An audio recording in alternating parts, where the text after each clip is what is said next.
আমার সকল বন্ধুদের আরও একবার স্বাগত জানাচ্ছি আমার চ্যানেলে। আশা করছি সকলে খুব ভালো আছো বন্ধুরা, আমিও বেশ ভালো আছি। গত ভিডিওতে তোমাদের এত এত ভালোবাসা আর আমাকে এত উইশ করা দেখে আমি সত্যি বলছি, আমি না মানে এত খুশি হয়েছি কি বলবো। আর আমার ভগবানকেই বলছিলাম যে এত মানুষ আমাকে ভালোবাসে। যাই হোক, গতদিন তোমাদের সমস্ত ড্রেসগুলো দেখাচ্ছিলাম, তার মধ্যে এই ড্রেসটা আমি পরবো তোমাদের বলেইছিলাম, তো ওটাই পরেছি। এটা 3 পিস। আর আমি না কোনো দোকান থেকে কিনিনি, আমি এক দিদির কাছ থেকে নিই। যেই দিদির মেয়ে আমাদের স্কুলে তার বাচ্চাও পড়ে, মানে আমার ছেলের স্কুলে তার বাচ্চাও পড়ে, তো তার কাছ থেকেই আমি সমস্ত রকম ড্রেস কুর্তি যত ম্যাক্সিমাম ওনার কাছ থেকেই কিনি। আর কিছু কিনি আমার দিদির বাড়ির ওখানে এক দিদি আছে তার কাছ থেকে। সাধারণত দোকান থেকে যদি কিনতে হয় আমি ম্যাক্স থেকে কেনাটাই প্রেফার করি, কারণ ম্যাক্সের ড্রেস আমার একদম ফিট হয়। তবে এখন না ম্যাক্সের জামা কাপড়গুলো এত একরকম হয়ে গেছে, সেই জন্য আমি নিই না। আর যত ধরনের সালোয়ার দেখো যেগুলো বিশেষ করে দুর্গাপুজোর সময় আমি কিনেছিলাম, সেগুলো তো পাড়ি থেকে কিনি, না হলে রজত আছে গড়িয়াহাট না সরি, ট্রায়াঙ্গুলার পার্ক ওইদিকে, তো ওখান থেকে নিই। আর এই হচ্ছে ব্যাপার। গতদিন আমাকে অনেকে বলেছে লিঙ্ক দেওয়ার জন্য, তো যেহেতু আমি অনলাইন কিনিনি তাই লিঙ্ক তো দিতে পারবো না। আয়ুষ্মান গতদিনই চলে গেছে, আজকে ছিল আমার জন্মদিনের দিনটা। আর আয়ুষ্মান যেহেতু আগের দিন চলে গেছে, কিছু বইপত্র নিয়ে যেতে হবে, বিকেলে তাড়াতাড়ি ফিরেও আসতে হবে কারণ ও টিউশন ক্লাস থাকে। আর কিছু কিছু পড়া ওর বাকি আছে, মানে হোমওয়ার্ক কিছু বাকি আছে, সেই জন্য আমি সেগুলো সব একটা ব্যাগে করে নিয়ে নিলাম। আর আমার মনে হয় আমাদের বাঙালিদের এমন কোনো বাড়ি নেই যাদের খাটের তোশকের নিচে প্লাস্টিক বা ব্যাগ এই জাতীয় জিনিস থাকে না। আমার কিন্তু এই ঘরে তোশকের নিচে প্রচুর প্লাস্টিক আমি যখনই পাই এই তোশকের তলায় রেখে দিই। আর ছোটোবেলা দেখতাম মাও কিন্তু তোশকের তলায় প্লাস্টিক রেখে দিত। আমি জানি না এখন এখন অন্তত এমন কোনো বাড়ি আছে কি না যেখানে খাটের এই তোশকের নিচে প্লাস্টিক থাকে না। যাই হোক, এদিকে আমি রেডি তো হয়েই গেছি। কেমন লাগছিল আমাকে এই সালোয়ারটা পরে অবশ্যই কমেন্ট করে জানিও। আর যাওয়ার আগে আমি প্রত্যেকবারের মতন দুটো কোল্ড ড্রিঙ্কসের বোতল কিনে নিয়েছি, আর রিক্সাও এসে বেলায় গুড মর্নিং হলো। তাড়াতাড়ি মেঘ করেছে, আমি তাড়াতাড়ি কোথায় 10টা বাজে, 10টার সময় তো এলাম আমি, 10টা বেজে গেছে। ও তাড়াতাড়ি শুয়েছে কেন? ও যতই তাড়াতাড়ি ঘুমাও ও সেই দেরি করেই উঠবে। মোবাইলটা নিয়ে নিয়েছিল। বাবু জল ভরো এক গ্লাস, ওই যে এক গ্লাস ভরে খাও। না বাসি মুখ করে ব্রাশ করো। বাসি মুখে জল খাবে, বাসি মুখেই জল দিবি, তারপরে ব্রাশ করবে। ওই যে মুখে লালাটা থাকে না, ওটা ভিতরে গিয়ে ওটার অনেক কাজ আছে। দিদি কই? দিদি ওপরে বানাচ্ছে। ওকে তাহলে তুই দাঁতটা মাজিয়ে নিয়ে আয়, আমি ওপরে। হ্যাঁ, ওকে দাঁত আমি ঘষিয়ে দেবো ভালো করে মাঝে। বুড়ো দাদা, বুড়ো দাদু হয়েছে, বুড়ো দাদু এসে গেছি।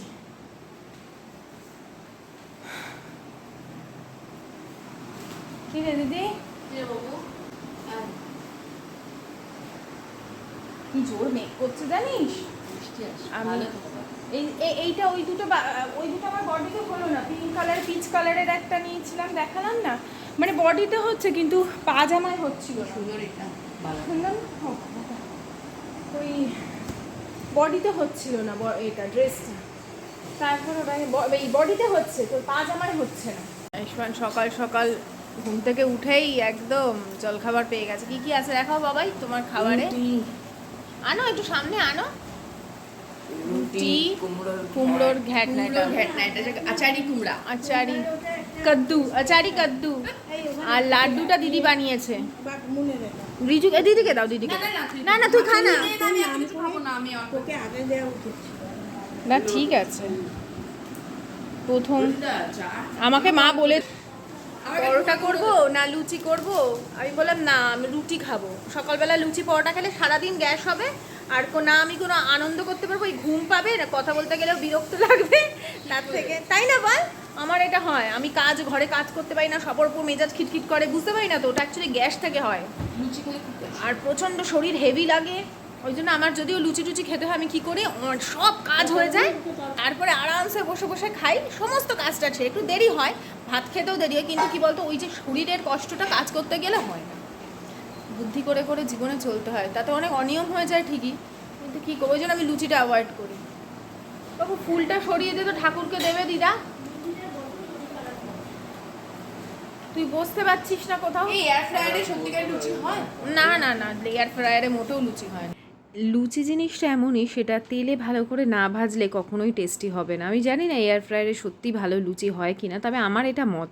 আর আমার না এখন লুচি জিনিসটা একদম সহ্য হয় না। সে আমি আটার করি আর ময়দার করি, যদিও আটাতে অনেক বেশি আমার মনে হয় তেল টেনে নেয়, তো লুচি করতে গেলে ময়দারটাই করি। কিন্তু আমি একদম আজকাল হজম করতে পারি না, ওই জন্য আমি লুচি থেকে শতহস্ত দূরে থাকি। পরোটাটা মাঝে মধ্যে খাই ঠিকই, কিন্তু লুচি থেকে শতহস্ত দূরে থাকি। তো আজকের মেনুতে ছিল বিরিয়ানি হচ্ছিল, আর এইদিকে দিদি বানাচ্ছিল কাবাব, চাপলি কাবাব বলে এটাকে। তবে চাপলি কাবাবের অন্য আরেকটি প্রসেস থাকে, এটা কাবাব। হ্যাঁ, মানে মাংসটাকে পেস্ট করে নিয়ে তার মধ্যে অনেক কিছু মশলাপাতি দিয়ে ওগুলোকে ভাজা। আর আমার দিদির হাতের বিরিয়ানি হচ্ছে স্পেশাল। ও একদম মানে অন্য ধরনের মশলা, এটা প্রথমবার কিনেছে এই মশলাটা। তবে আমি সাধারণত এভারেস্টের মশলাটা দিতে পছন্দ করি, যেটা গুঁড়ো মশলা। যদি তুমি বাড়িতে বানিয়ে নিতে পারো সেটা তো আরোই ভালো। আর এখানে ওই চিকেনটাকে পুরো বানিয়ে নিয়ে সেটাকে লেয়ার যেরকম আমরা বানাই আর কি, সেরকমই করছিল। অনেকটা পরিমাণে বানানো হচ্ছে তো।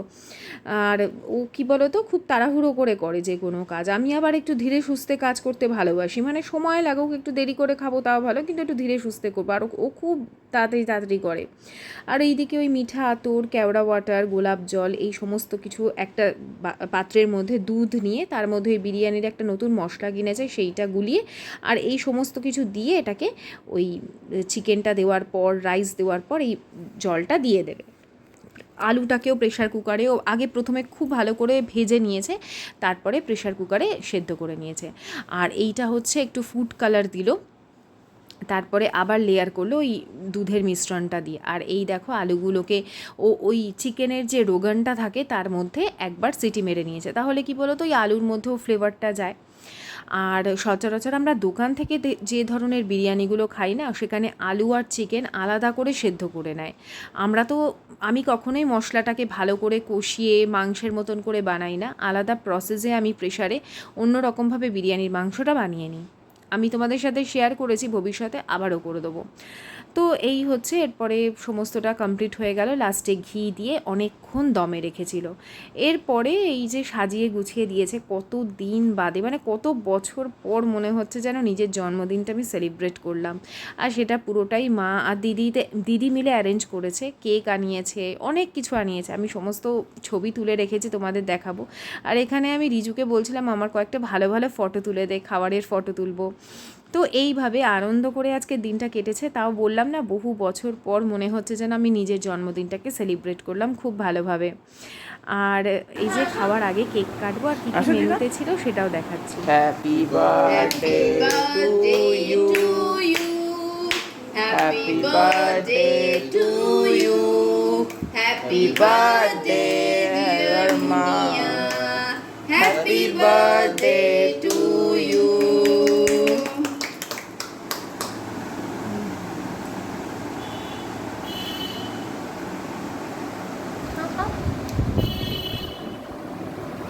তোমাকে খাওয়াবে, তোমাকে খাওয়াবে। বাবু বাবু তুমি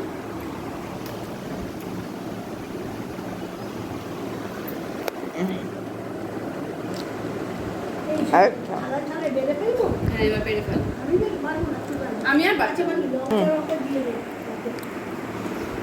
তো ওখানে বসতে পারবেন, এখানটা বস। আমি বুঝতে পেরেছি, তুই বস না, ওখানে দিদি একবার আইসক্রিমটা খা। বলে যাচ্ছে তুই আইসক্রিমটা রেখে দেবো। একটু বলে যাচ্ছে, আইসক্রিমটা রেখে দেবো একটু।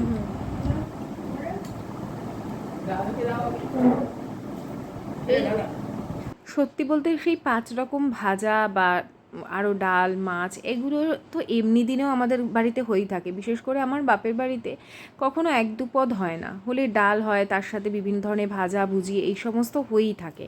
তো যখন স্পেশাল দিনগুলো হয় সেদিন না এরকম বিরিয়ানি বা এরকম কিছুই হয়। তো ওই যে কাবাব ছিল, স্যালাড ছিল, চিকেন বিরিয়ানি ছিল, দিদির হাতের বানানো লাড্ডু ছিল, আর চাটনি, আর ছিল আইসক্রিম। আর এখানে আমি যাচ্ছিলাম সেই শান্তিদির বাড়িতে কয়েকটা জামা কাপড়, তারপরে নাইটি কিনবো বলে, যেখানে আগে যেখানে আমি যেতাম নিতে, তোমাদের বললাম না দিদির বাড়িতে যে এক দিদি আছে তার কাছ থেকেও আমি ড্রেস কিনি, এই ড্রেসটাও কিনেছি। আমি পরে তোমাদের সাথে কী কী কিনেছি শেয়ার করব। আর বহু দিন বাদে আমি আর দিদি গেলাম।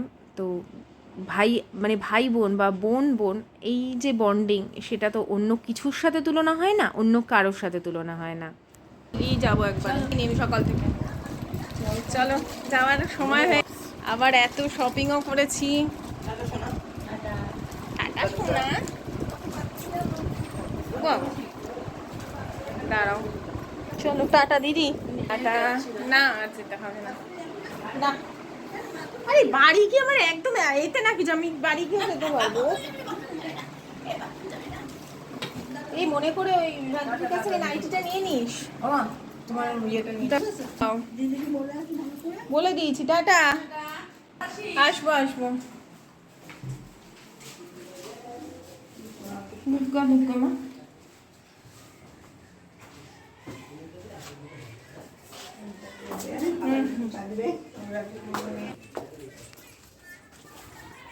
ওট,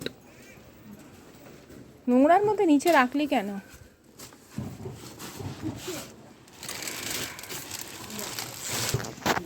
টাটা মা, টাটা। ধরবো।